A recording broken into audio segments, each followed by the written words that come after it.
जय गजानन, तुमच्या सगळ्यांचं आपल्या चॅनलमध्ये खूप खूप स्वागत आहे। 2 फेब्रुवारीला आहे श्री गजानन महाराजांचा प्रगट दिन। श्री गजानन महाराजांच्या प्रगट दिनानिमित्त अनेक जणांचं पारायणाची सुरुवात झाली असेल। ज्यांना 21 दिवसाचं पारायण करायचं आहे त्या सगळ्यांची पारायणाची सुरुवात झाली असेल, किंवा कोणी 11 दिवसाचं, 7 दिवसाचं किंवा 3 दिवसाचं किंवा 1 दिवसाचं पारायण करण्याची ज्यांची इच्छा आहे ते त्यांच्या पारायणाला तशा प्रकारे सुरुवात करतील।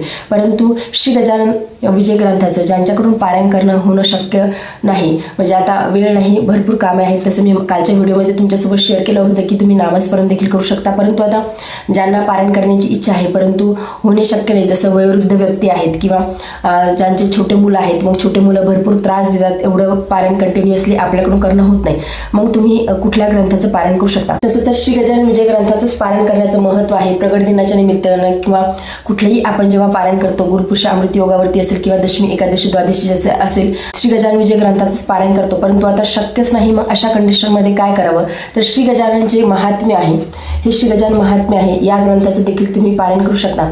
श्री गजानन महाराजांची जी ही मूळ पोथी आहे श्री गजानन विजय ग्रंथ, हा दासगणू महाराजांनी लिहिलेला आहे आणि हा जो ग्रंथ आहे हा श्री समा मुरार यांनी लिहिलेला आहे। म्हणजे तसं तर श्री गजानन महाराजांवरती अनेक ग्रंथ लिहिले गेले आहेत, अनेक वेगवेगळ्या लेखकांनी लिहिलेले आहेत आणि हा जो ग्रंथ आहे हा शेगावलाच मिळतो। मी आता 2 तारखेला शेगावला गेली होती तेव्हा हा ग्रंथ मी तिथे पाहिला। हा शेगावला ग्रंथ मिळतो, म्हणजे दुकान जे शॉप आहेत बाहेर तिथे हा ग्रंथ तुम्हाला मिळून जाईल। या ग्रंथामध्ये देखील 31 अध्याय आहेत, परंतु या ग्रंथामध्ये अतिशय सार दिलेला आहे आणि हा जो ग्रंथ आहे हा फक्त पारायणासाठीच बनवलेला आहे। जे वृद्ध व्यक्ती आहेत त्यांना बसता येत नाही किंवा घरामध्ये छोटे मुलं आहेत, मग तुम्ही या ग्रंथाचं पारायण श्री गजानन महाराजांच्या प्रगट दिनानिमित्त करू शकता। आणि ज्यांच्याकडून या ग्रंथाचं पारायण शक्य होत असेल, श्री गजानन विजय ग्रंथ जो मूळ ग्रंथ आहे, जे आपल्यासारखे सुदृढ व्यक्ती आहेत त्यांनी आवर्जून श्री गजानन विजय ग्रंथाचंच पारायण करावं। परंतु ज्यांच्याकडून होत नाही त्यासाठीच मी हा व्हिडिओ बनवला आहे की तुम्ही श्री गजानन महात्म्याचं देखील पारायण करू शकता, त्याला काही हरकत नाही। म्हणजे आता खूप अशा मला कमेंट येतात की श्री गजानन विजय ग्रंथाचंच पारायण केल्यामुळे फळ मिळते, हा ग्रंथ छोटा आहे, परंतु हा ग्रंथ पारायणासाठीच बनवलेला आहे।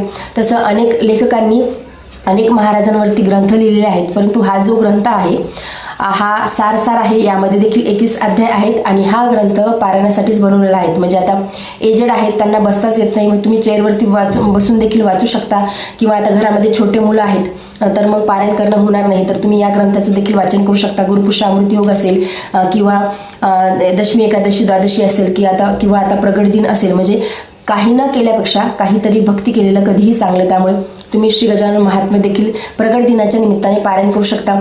तुम्ही समजा आता 7 दिवसाचं, 3 दिवसाचं किंवा मग तुम्ही श्री गजानन महाराजांच्या प्रगट दिनाच्या दिवशी देखील श्री गजानन महात्म्य या ग्रंथाचं तुम्ही वाचन करू शकता। आणि आता ज्यांना समजा श्री गजानन विजय ग्रंथाचं पारायण करायचं आहे त्याबद्दल तुम्ही सेपरेट व्हिडिओ तुमच्यासोबत ऑलरेडी शेअर केला आहे की 3 दिवसाचं, 7 दिवसाचं, 21 दिवसाचं किंवा 1 दिवसाचं पारायण कसं करावं। कोणी 5 दिवसाचं देखील पारायण करतात। श्री गजानन विजय ग्रंथाचं 4 अध्याय वाचायचे आहे आणि 5व्या दिवशी 5 अध्याय वाचायचे आहे। अशा पद्धतीने देखील श्री गजानन विजय ग्रंथाचं पारायण प्रगट दिनाच्या निमित्ताने केले जाते।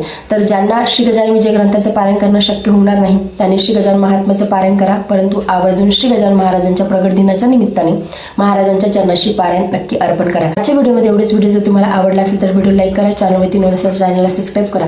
जय गजानन, धन्यवाद।